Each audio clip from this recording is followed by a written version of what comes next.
On fait cette bannière avec Elementor, on va venir faire cette petite section avec 2 cartes et puis une forme de séparation un petit peu différente.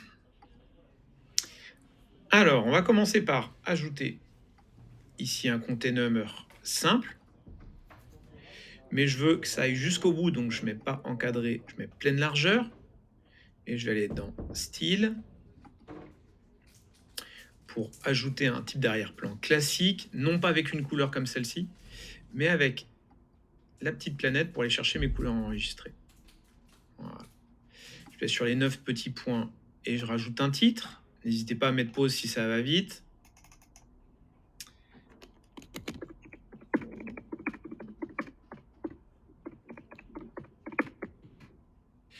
Ce titre-là, je vais directement dans Style, changer la couleur. Je vais le mettre en blanc. Je vais peut-être aussi dans Contenu le centrer. Alors maintenant, je pourrais le mettre beaucoup plus grand quand même dans Style. Typographie. Allez, on va passer à 100. Voilà. À ce moment-là, je trouve que ça manque un petit peu de marge interne. Donc, je vais dans Avancer. Et donc, dans Marge interne. Voilà.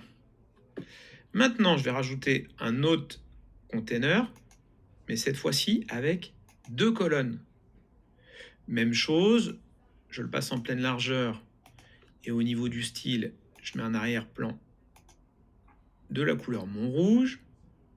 Maintenant, dans les 9 petits points, je vais chercher non plus un widget basique, pas pro non plus parce que c'est payant, mais général boîte d'images, où j'ai déjà une image, un titre et un texte. Donc je vais choisir mon image, si possible avec de la transparence. Il faudrait un point PNG comme ça. Voilà. Donc maintenant, je vais dans Style pour changer la couleur du contenu. Alors, le titre, on le passe en blanc. Le texte, on le passe en blanc. Et ça manque un petit peu de marge. Tout ça, c'est collé. Donc, on va dans Avancer. Et on va faire marge interne. Voilà. Ce que je vais faire, c'est que je vais clic droit, copier, clic droit, coller. Comme ça, j'ai la même chose à côté. Je vais retourner dans mon container. Et dans Avancer, je vais lui rajouter une marge en bas. Alors, la marge, on va faire comme ça. On clique sur le petit verrou pour seulement changer une valeur. Alors, ça, c'est pas bon. Je clique sur le verrou. Hop, je rajoute une grosse marge. On va voir pourquoi. Parce que je voudrais rajouter ici, dans Style, une forme de séparation en bas de type triangle. Alors, ça pourrait me convenir. Moi, je voudrais plutôt l'inverser. Voilà, comme ça, c'est mieux. Et maintenant, il ne me reste plus qu'à, sur ces cartes-là, ce que j'aimerais bien faire, c'est que je descends là, ici, dans Avancer, et je vais dans Bordure, leur rajouter une petite ombre, et puis peut-être une petite bordure, comme ça.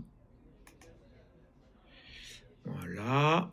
Je vais faire la même chose pour l'autre. Dans Avancer, dans Bordure. Et voilà. Et je pourrais aussi rajouter éventuellement une petite marge.